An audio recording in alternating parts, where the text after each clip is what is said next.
Shoreline Realty, and on this episode we're going to do things just a little differently.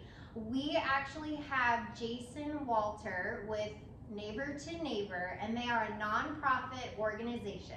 Jason is going to let us know all about what they do, its volunteer opportunities, and how you can potentially become a client as well.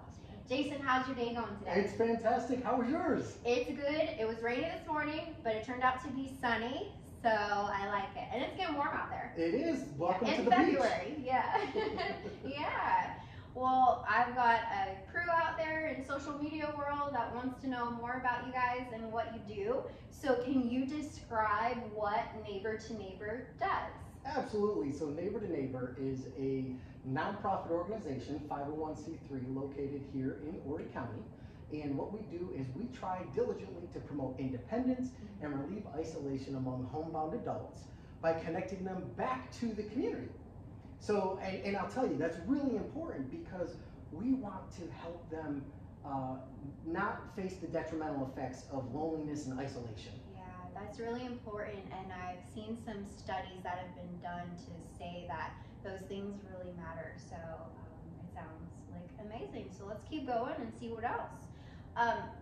If people need to become part of the program, how do they do that? What do you look for? Absolutely. So we look for referrals from anyone in the community. So they're able to refer their neighbor, their family member, a social worker can make a recommendation or referral, local nurses. We're really open to receiving that information and encourage others to present that to us so we can become aware of what the challenges are being faced. And then there is an application process to become a client. We'll do a phone interview with them. Okay. And then after that, we'll provide the services. Okay, sounds good. And that leads me to my next question, which is, what if someone wants to volunteer? I actually volunteer myself, and it has really been so rewarding, and you get to meet different people. So if somebody else wants to volunteer, what do they need to do?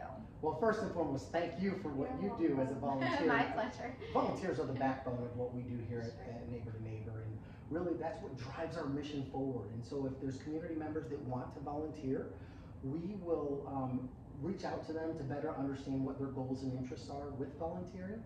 And then we have 4 different areas that they can participate in. Okay. One would be driving, so they can transport community members to, let's say, a doctor's appointment, could be dialysis. Yes, I've done so that. a great resource to ensure that they have access to. Also quality of life destinations, that could be a grocery store or a bank. Okay. So we want to enhance that quality of life.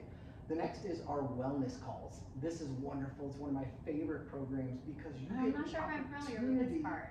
Okay. Yes, ma'am. You have an opportunity as a volunteer to make a weekly phone call to a neighbor in need of just feeling that warmth of a conversation, so that they can share stories. You can spend time just talking to each other, and it really enhances their quality of life. Okay. Then we also partner with local area food pantries, which is something we love to do, is collaborate with our community. And what we do is we empower community members to go to that pantry site, pick up food boxes, and deliver it to the homebound isolated community members' residence. Yes. And then we have a program that's getting ready to launch in about a month and a half. It's the Senior Companion Program.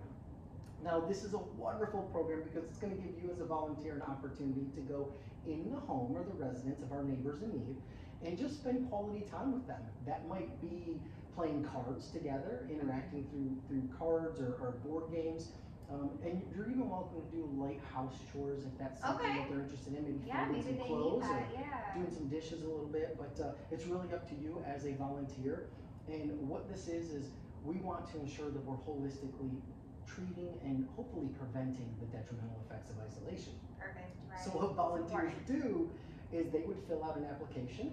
Okay. We would screen that. They would authorize a background check, of course. Sure. And then we would provide a live virtual orientation so that they can become more familiar with Neighbor to Neighbor as a whole. Right. And ensure they make an educated decision on what's important to them and how they get involved.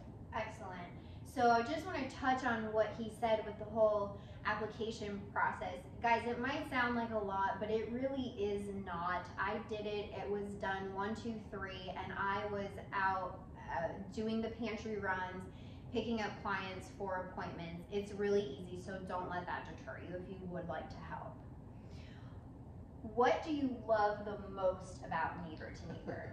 What don't I love about Neighbor to Neighbor, to be honest? Feel and see your passion. Yes, it is so rewarding to see that Neighbor to Neighbor has this model that helps unite our neighbors together for a common cause, right? And so that is one of the greatest things to see, that we can collectively come together, whether that's collaborative partnerships in the community or such amazing all-star volunteers such as yourself, to really say, you know, we can truly make a positive impact in the life of others through a very flexible schedule. We get to do what we want, when we want, how often we want. Correct. And that really educates, equips, and empowers that community member to enhance the quality of life of our clients. Yes, and let me speak on that part where you said the flexibility.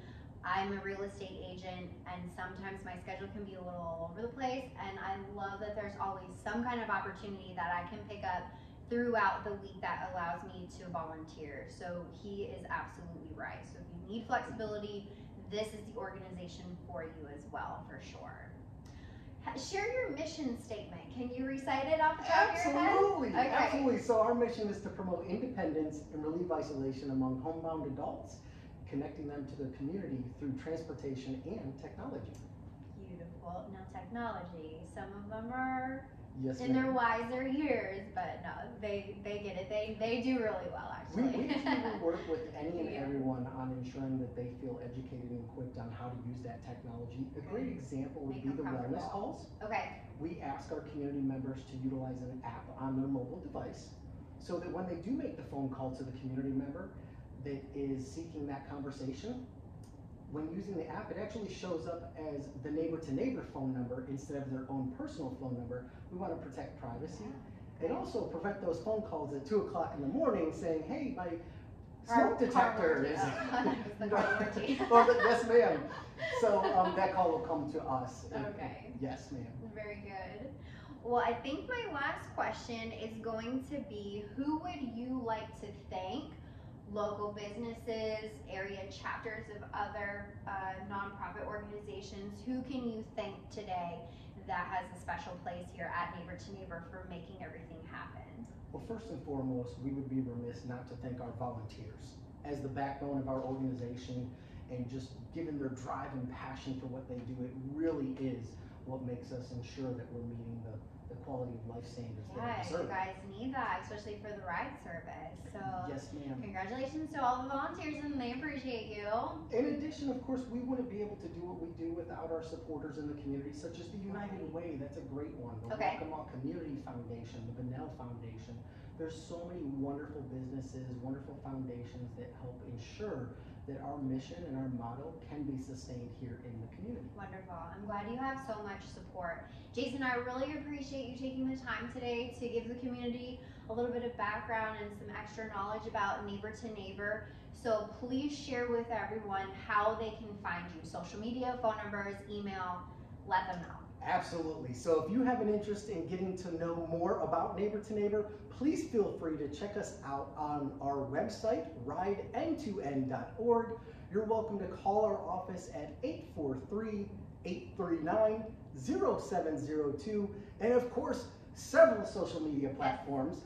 We have Facebook, Instagram, and LinkedIn at ridend2n. Okay. The letter N, the number 2, the letter N, right? Yes, ma'am. Okay, got it. Excellent. Well, I can't thank you enough for taking time out of your busy day today. Once again, I'm Lauren Buckler with Shoreline Realty. I can be reached at 843-685-8217, or you can visit parkbench.com/Conway. If you are a local business, organization, or would like to nominate someone to be featured on a future episode, please give me a call or go to the website to fill out a request. You'll also be able to see all of our past interviews there as well. So we look forward to you joining us on the next episode. Jason, thank you so much. Thank you for having us.